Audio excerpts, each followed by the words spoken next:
Good morning to all of you. In today's lecture, we are going to discuss the fundamental rights. Fundamental rights are mentioned under Part 3 of the Constitution of India.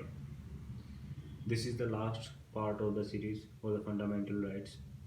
In today's lecture, we are going to discuss Article 20, 33, 34 and 35. Article 33 says that power of the Parliament to modify the rights conferred by this part in their application to forces etc. ये बताता है article 33 parliament के पास power है कि वो obstacle लगा सकती है आर्म्ड फोर्सेस और आर्मी पर, ठीक है। जैसे आर्मी, पुलिस एक्सेट्रा है कि फंडामेंटल राइट है जो उसमें संसद मॉडिफाई कर सकती है। उनके जो एक्ट है या उनके जो राइट्स है उनको घटा और बढ़ा सकती है, ठीक है। कानून बनाकर उन्हें मॉडिफाई कर सकती है। जैसे आर्म्ड फोर्सेस हो गई, उनके act, people who maintain public order, ठीक है। जैसे पुलिस, ट्रैफिक पुलिस एक्सेट्रा, इनके इंटेलिजेंस एंड काउंटर इंटेलिजेंस, जैसे रो, सीबीआई एक्सेट्रा, इनके जो भी राइट्स है फंडामेंटल राइट्स उनको घटा बढ़ा सकती है। और telecommunication people who support armed forces, ठीक है, उनके भी जो राइट्स हैं उनको घटा बढ़ा सकती है, ठीक है। संसद इनके कानून बनाकर मॉडिफाई कर सकती है, ठीक है। Law made by the parliament, ठीक है। आर्मी एक्ट है जो 1950 में बनाया गया था पार्लियामेंट द्वारा। नेवी एक्ट है वो भी 1950 में बनाया गया था। पुलिस फोर्स एक्ट है 1966 में बनाया गया था। एयर फोर्स एक्ट है वो 1950 में बनाया गया था। और बीएसएफ एक्ट है वो 1970 में बनाया गया था। Now we are going to discuss article 34।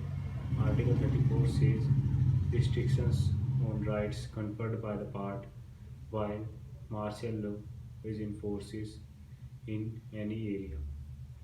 Article 34 कहता है जैसे जम्मू एंड कश्मीर में कुछ लोग पाकिस्तान का सपोर्ट करते हैं, ठीक है, तो उन्हें यह फंडामेंटल राइट नहीं दिए गए हैं, ठीक है।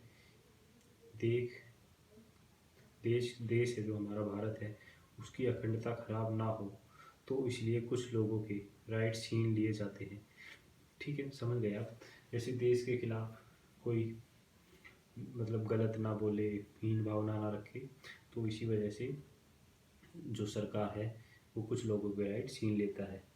आर्मी जब अपना कानून बनाए उसे मार्शियल लॉ कहते हैं। मतलब जब आर्मी लॉ जो होता है आर्मी लॉ उसे हम मार्शियल लॉ कहते हैं। मार्शियल लॉ डिफाइंड नहीं है कहीं भी, ठीक है। जहाँ मार्शियल लॉ लगा है, ठीक है, वह फंडामेंटल राइट खत्म हो जाते हैं। समझ गए आप, ठीक है। जहाँ आर्मी लॉ है वह फंडामेंटल राइट नहीं है, ठीक है।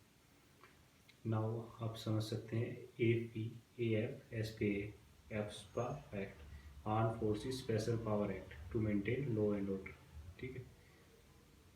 ये आपका नागालैंड में लगा हुआ है। Now we are going to discuss article 35।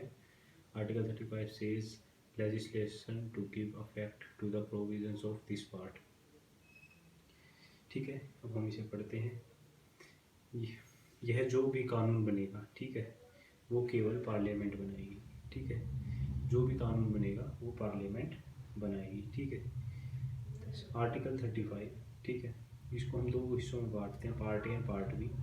Part A में आप यह लिखिएगा यह जो भी कानून बनेगा वो केवल पार्लियामेंट बनाएगी। और पार्ट बी में यहाँ पार्लियामेंट और स्टेट लेजिस्लेटिव असेंबली दोनों कानून बना सकती है।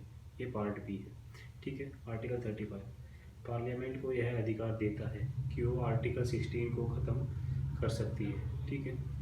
आर्टिकल 35 यह अधिकार देता है कि प्लेस ऑफ बर्थ के अनुसार उस राज्य के लोगों को नौकरी दी जा सकती है, ठीक है। प्लेस ऑफ, जैसे अभी जो करंट में हरियाणा में एक लॉ पास हुआ है, ठीक है, हरियाणा एम्प्लॉयमेंट के उसमें हरियाणा गवर्नमेंट ने क्या कहा है कि जो प्राइवेट सेक्टर है हरियाणा में उसमें 70% जो भी जॉब सिक्योर होगी वो हरियाणा के लोगों के लिए होगी, ठीक है। ऐसे एक्ट बना सकती है स्टेट गवर्नमेंट, ठीक है। संसद ऐसा कानून बना सकती है कि किसी राज्य या केंद्र शासित प्रदेश के मूल निवासी ही उस राज्य में नौकरी करेंगे, ठीक है। ये वही बताया गया है। आर्टिकल 35 पार्लियामेंट को पावर देता है कि डिस्ट्रिक्ट कोर्ट भी रिट इशू कर सकती है, जो लोअर कोर्ट है वो भी रिट इशू कर सकती है। यह आर्टिकल 35 में लिखा है। आर्टिकल 35 पार्लियामेंट को पावर देता है जो वो आर्म फोर्सेस है उनके फंडामेंटल राइट को सीमित कर सकती है। ठीक है, जो आर्टिकल आर्म फोर्सेस है उनके जो फंडामेंटल राइट है उनको सीमित किया जा सकता है। Now part B, untouchability.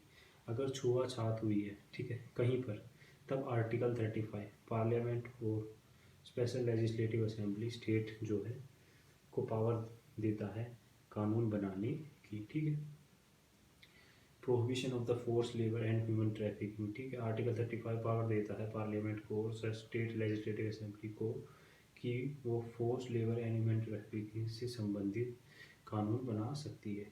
ठीक है, now that's it for today. If you like the video, please like, share and subscribe my channel. Thank you.